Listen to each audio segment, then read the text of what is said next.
Bonjour mes chers abonnés, vous dites encore une Exam, encore une.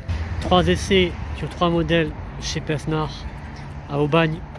Une très belle occasion, en bon état, avec une très belle couleur comme on peut retrouver, ce rouge de chez Exam. Et celle-ci c'est une impulsion, carrément une Exam assez simple.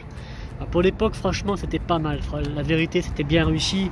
La voiture a été refaite au niveau de la carrosserie parce qu'il y a eu du bosselage un peu partout d'après la commerciale. Et on peut voir l'absence des feux de brouillard, mais je pense qu'on peut les installer donc il n'y a aucun problème. Et celle-ci elle est de 2015, elle est vendue donc je ne pourrais pas l'essayer, ça c'est un peu dommage. Un toit ouvrant sur la version GTI avec les bandes comme on retrouve à l'époque. On retrouve un bleu saphir, un rouge métallisé, gris titane, un gris métallisé et un blanc nacré. Des gros rétros qui sont assez imposants comme on peut voir, et vraiment qui correspond au gabarit de la voiture. Avec un pavillon noir, elle est un peu plus longue, un peu plus espacée que la JS50. À l'époque je parle sur la phase 1, même encore à l'heure actuelle. J'ai l'impression que c'était mieux sur l'impulsion que sur la sensation et la gamme émotion. Je dis pas que c'est des mauvaises qualités, mais j'ai l'impression que le plastique était plus meilleur. Spoiler bien racé, façon un peu comme sur la JS50. Au feu énorme, le pot d'échappement factice, en sonorité pas mal.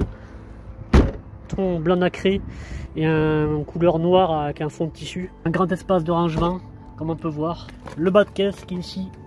Les sièges baquets comme on peut retrouver comme à l'époque avec le pionnière au centre. Les chauffages et des givrages. Ici en option on devait avoir l'allume-cigare mais apparemment il n'y est pas. Donc on a la fermeture de porte ici. Je trouve que pour l'époque c'est pas mal réussi. On peut poser son téléphone ici, dans ce petit compartiment de rangement qu'on peut voir ici. Voilà. Génération, on en trouve 4, comme on retrouve ici. La boîte à gants qui est assez spacieuse avec un porte-gobelet ici. Voilà. Et voici le volant. Et franchement, même pour l'époque, j'ai l'impression que le volant il est plus facile que sur le mien, sur ma JS50, parce que moi j'ai le volant avec l'airbag. Et honnêtement, j'ai pas la direction assistée et j'ai l'impression qu'il est plus léger que sur le mien. Donc on voit carrément toutes les informations qui sont ici, avec un fond de chrome. Les Exam de cette génération ont tendance à se décoller au niveau du plafonnier. Là le plafonnier a été recollé, la lampe fonctionne. Donc voilà, on a carrément les planches qui sont ici, facile à dérouler, pas comme chez l'IG Microcar. Et voici le moteur Kubota Z402 comme on retrouvait sur la 500.A et la 400. Et ce moteur chez Kubota ça fait longtemps qu'il y est, comme chez Yanmar.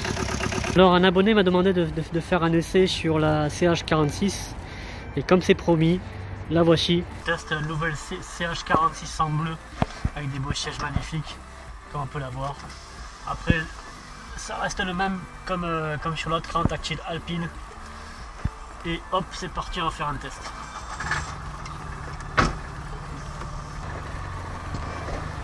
Et hop, on a la caméra de recul qui est un peu plus éclairée que sur la JS50. Et hop, c'est parti. Hop, voilà. Pas mal, hein? Le son du clignotant, j'aime bien d'ailleurs. Ce qui m'a étonné, c'est les sièges bleus comme ça, ils sont magnifiques. La voiture, elle est neuve, c'est vraiment le neuf. Et qu'est-ce que je peux dire? Bon, dessus, on retrouve le même moteur qu'auparavant. Neutre. Et marche arrière. Avant, comme chez les anciens Exam, neutre. Drive. Et là, on a un volant chromé avec. Voilà. Mais ça n'empêche, il est immense le capot. Donc ça fait qu'on a l'impression d'avoir une grosse voiture, mais en vérité non. Et là on voit carrément le CarPlay ici, voilà, comme on peut voir. Voilà, on l'a en noir, en blanc, la belle ID8. Voilà.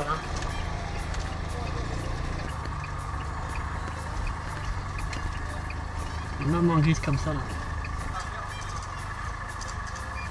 Voilà.